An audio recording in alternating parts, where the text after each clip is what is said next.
Hey guys, King Charles here to be your judge, your jury, and your analyst. And today I bring to you my best anti-meta team for this Color Cup.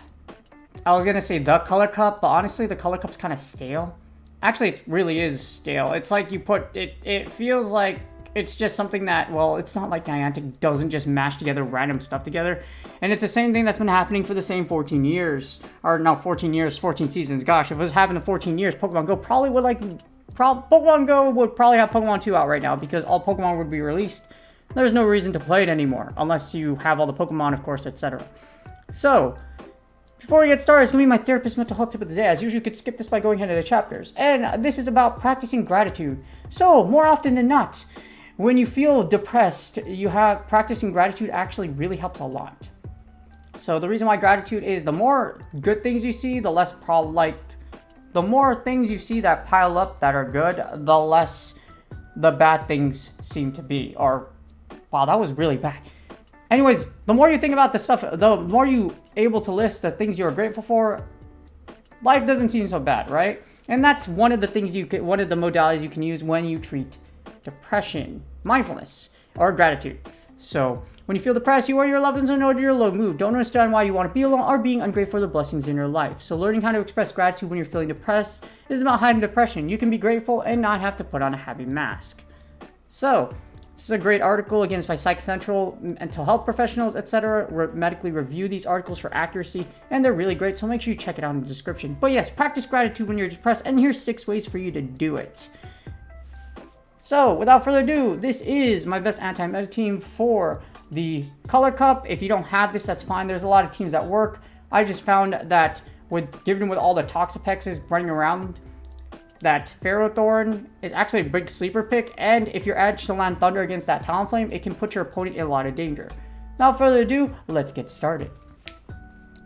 Alright, so for the first battle, we have Ferrothorn on a Galvantula. So, the electric Spooter, you both resist each other's attacks, but here's the problem. Even though I resist everything, Lunge hurts a lot, and it lowers your attack enough to where your power-ups start to not really do much damage. It takes like 3 power-ups for you to kill a Galvantula, and it takes them 3 lunges. So this matchup's really interesting. So ideally, they should shoot their lunges right away, but my opponent doesn't for the first one for some reason. This allows me to send in Charizard and snipe down their Galvantula. So because I was able to do that, my opponent all of a sudden top lefts, and I'm like, wait, what? Like, why? Do you not have an answer against Charizard? Or was I your only answer against Charizard? I don't know. Anyways, next we got the Blue Bunny versus my giant spiked hanging coconuts? Is that what Ferrothorn is? It's a giant coconut? I don't know. It's like it hangs. That's all I know. That's all I gotta say. And then we got a Fletchinder, and my brain is like, wait, what? Did you accidentally forget to bring your Talonflame onto this match, or did you just bring in the Fletchinder for some reason? And now you're lagging. And this is the problem with Pokemon Go PvP. Despite the fact that it's been out for almost like 6 years or even more, it still does not work consistently. And it still lags. For some reason, this game has been out for so long, it's still lagging. All we're gonna do is ball out, literally ball so hard that your Fletchinder just drowns in the rain. It's raining in California right now. It's really annoying because I haven't seen the sun in a long time. Well, it was actually pretty sunny yesterday, and for some odd reason, it's not raining right now. So maybe the weatherman was wrong. But I'm actually let me take out my phone, because all you're gonna see is this little buddy get whipped to death, and they're literally just they're still lagging, or they're just getting absolutely annihilated. So there's 70% chance of rain, but it's gonna be mostly cloudy. So that's pretty good, not too bad. So as you see, these ice beams are going to go off like no tomorrow. My opponent's going to try to still get the dub despite the fact that they're pretty much done. I'm going to try to farm down this buddy just for extra disrespect. And then I'm going to power whip the unholy crap out of that poor Serperior in the back. Now given it's actually going to take 3 power whips just because Serperior is so thick for no freaking reason. Who decided to give this snake a ridiculous amount of bulk? I'm going to send in Charizard, Fire Spin down, and make life easier for me. Next, we got Ferrothorn onto Trevenant. This is actually really bad, so this is where we're going to swap into Pelipper. Pelipper is your main safe switch. Hurricane Pelipper is going to go ahead and take everyone's soul if you're able to Hurricane through shields, or you could get like Abomasnow right here where you'll be able to pressure with Weather Balls. 2 Weather Balls will kill Obama unless they decide to shield, and in this case, I'm able to grab the shield. So they're going to fire and blow all their energy, which is fine. The reason why we have Charizard is because we're going to take Obama's nose, or make sure you vote for Obama, by the way. Someone did that in the comment in the last video. I'm very proud of you. Yes, vote for Obama. Obama, you make sure you vote for Obama. So you can fire spin down Obamas like this, and then have a bunch of energy for the back row and shield advantage. And with the Houndoom. And I was like, why Shadow Hound? You know, Tap has... I'm surprised Tap mons are still out here. I come back after a month break, and Shadow Razor Leafers, and Fire Fangers and Tap teams are still running the meta. And I'm like, why? So I'm going to shield here. I can send in Ferrothorn, but I don't want it to go against this Trevenant. And as you see, Go Battle Lag is taking my soul, just like it always does. For you, me, and for all of your previous seasons. For some odd reason, this is a season 14, and it's still lagging. Why is it still lagging? I don't know. Anyways, they're going to go ahead and get to a Shadow Ball or a Seed Bomb. I'm just going to shield this here because I'm going to be able to get to a power-up regardless. And you're just going to, because I know it's a foul play, I'm just going to go ahead and try and farm them down. Obviously, it doesn't work, but what I'm going to do, or what I want to do here, is just double up.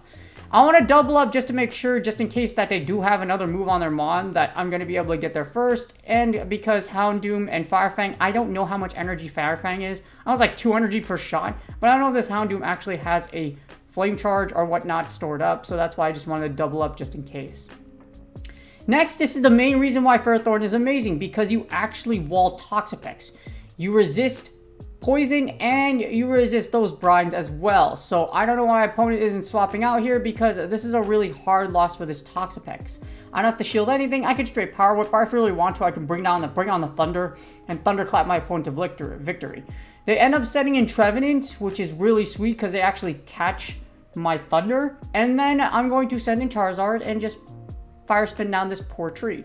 We're going to shield here because if you eat a Shadow Ball, Charizard gets yeeted to the next dimension. No, it actually happened. I've seen it before, and it was a shiny one because I did with my Trevenant. If you saw the last video, you saw my Trevenant yeet a shiny Charizard into the next dimension. And all we're going to do is just straight Dragon Claw here.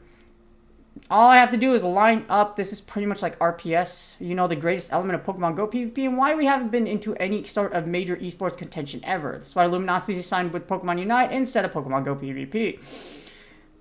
And now we're just going to straight power up the unholy crap out of this poor little freaking Toxapex. I don't know why opponent's still staying in here, and they have a Victini. Which means this is game, because we have Pelipper for the Victini, and then we have Pelipper Victini, and we still have a shield. So it's pretty much game over. All we have to do is just double up on Weather Ball, and it's game. It's game. There's nothing much you could do here. I could even take a V-Creative onto here, or Overheat, and it's going to not knock out my Pelipper. I'm going to farm this thing down. I win CMP, and we're just going to take out the poor Toxapex with one more ball. I'm going to throw in all the assists and triple doubles, and it still doesn't kill Toxapex. Why is it so thick? Well, actually, fun fact, Toxapex is actually bulky in the main game series games as well, and that's why it's so good. As you see here, we got the pancake. We have maple pancakes. You know, pancakes sound really good right now. I haven't had breakfast. I normally don't eat breakfast. And then we get Atropius. So I'm going to send in Charizard. This actually isn't super bad for my opponent because Charizard's squishy, so Aerial Ace is going to do a decent amount of damage. We're going to get straight. I'm going to go straight for the Blast Burn here. Dragon Claw's not going to do a lot. Atropius is thick, and we're going to burn it down. And, like, burn it down like Seth Rollins. And if you're a WWE fan, it is, you know exactly what I'm talking about. My opponent is just absolutely shocked. They're like, wow, he didn't bait. I'm like, yeah, dude. I kind of knew you weren't going to bait because they need to call the bait to win this matchup out because I can align my Ferrothorn onto that Stunfisk. So the best bet was to come out with shield advantage. But at the same time, winning switch was really imperative because I don't want my Charizard or my Pelipper to go against this Stunfisk. Maple pancakes are very shocking. And if they shock you, my back row is kind of screwed if I got lined up against this thing.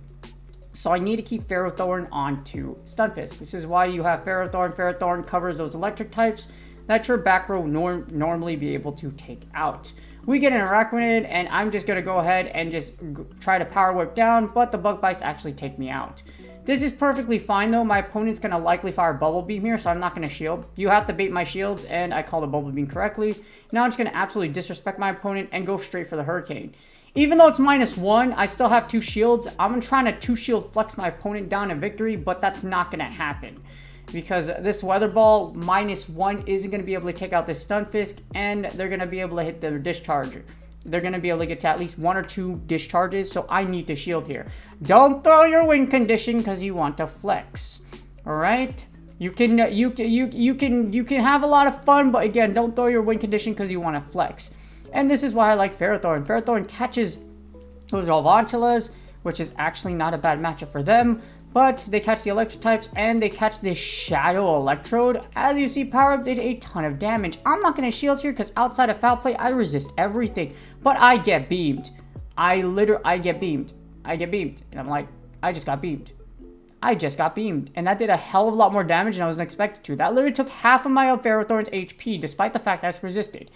Now I'm going straight for the Thunder, and this actually, if this doesn't land, I'm in a lot of trouble, but it does. And I was like, let's go, because I needed that Thunder to land. Being down a shield and having a Talonflame would have been really bad because I would have been able to get farmed down more, and there's a Venusaur in the back. So it kind of didn't matter anyways, but the fact that my opponent isn't using any shields here, all I have to do is Fire Spin down. Razor Leafs are resisted. They no way they'll be able to get to a Sludge Bomb, and my opponent dies with 2 shields. Bold move, Cotton. Let's see if it pays off, and it practically didn't. That's why I also left Ferrothorn against Venusaur, because as you see on Venusaur, we also wall it. And I have no idea why I swapped out. I was like, why did I swap out of Venusaur? I was like, yeah. I mean, you kind of don't want to, because Venusaur also resists everything you have to throw with it. But you also double resist grass, so it was kind of interesting why I did that. You also double resist poison, so it's like, pick your poison. So I'm going to farm down this Venusaur, and I managed to draw out the Stunfisk.